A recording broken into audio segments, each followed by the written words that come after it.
Hi, this is Carrie Rana from Logistics Insider, and with me is Mr. Nikhil Chakravarthi J. He's I.A.A.S. Commissioner, Director Industries for Government of Telangana. First of all, thank you so much for joining us here at CCUB 2025. It's an honor to have you here as a chief guest. Pleasure for having me. Thank you so much. Yes, indeed. It's my first event, but there's lots of learnings from this event. In fact, we would also use this event to tell what Telangana is doing within the logistics space, because logistics plays a very important role and, in fact, a backbone for the entire competitiveness for the state.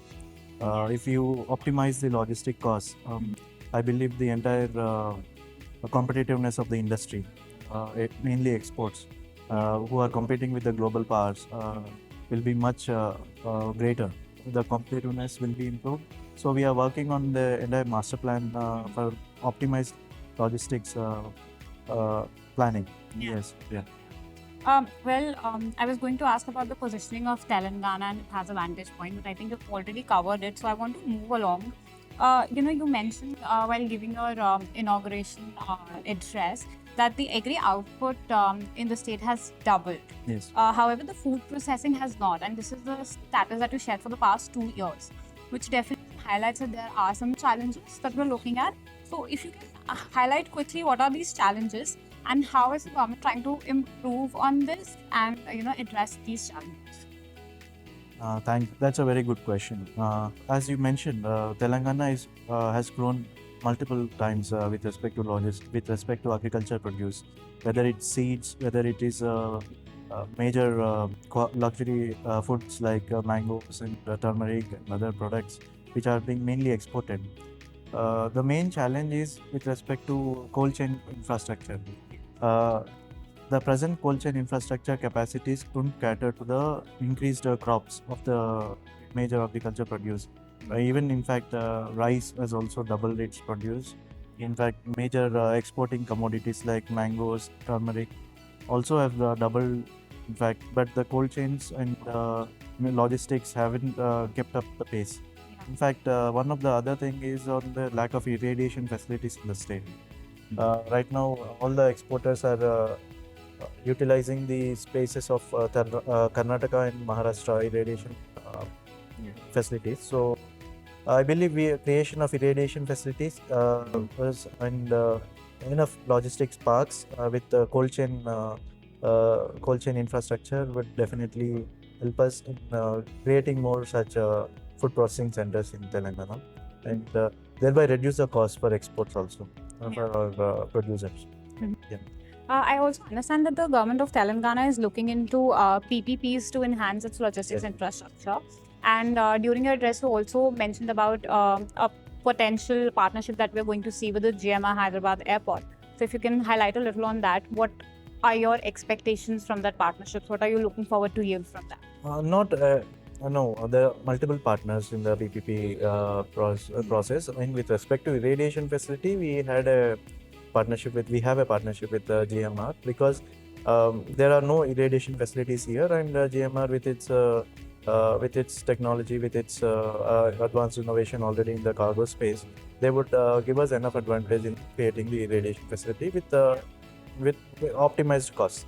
Apart from that, we are in the process of partnering with other private players for multimodal logistics parks and dry ports, integrated cargo, and other integrated logistics parks also.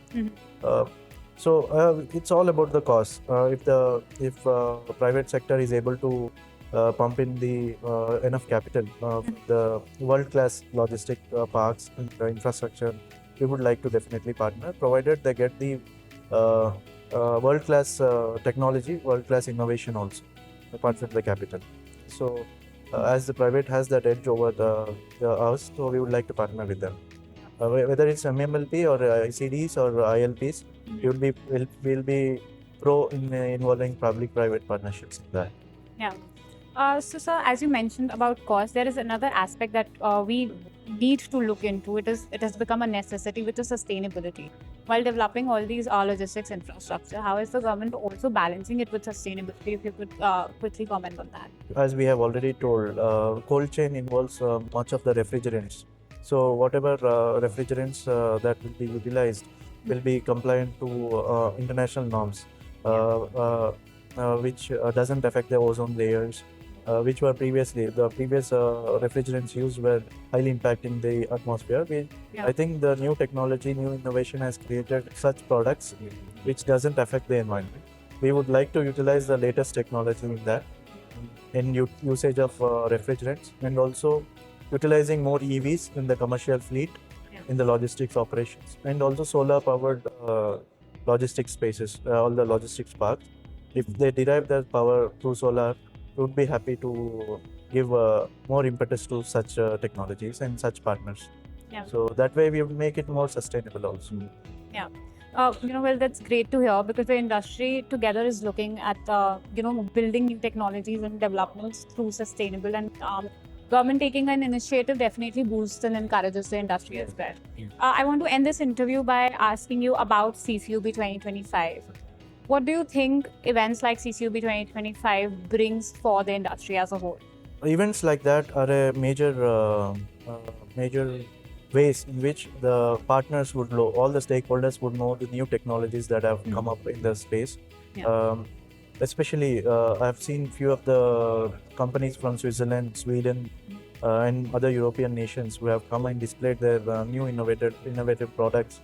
I think if the local players and other stakeholders get exposed to such technologies, Yeah. the adoption of such technologies and the cost advantages and the sustainable angle to it will be more easily adopted by them as well.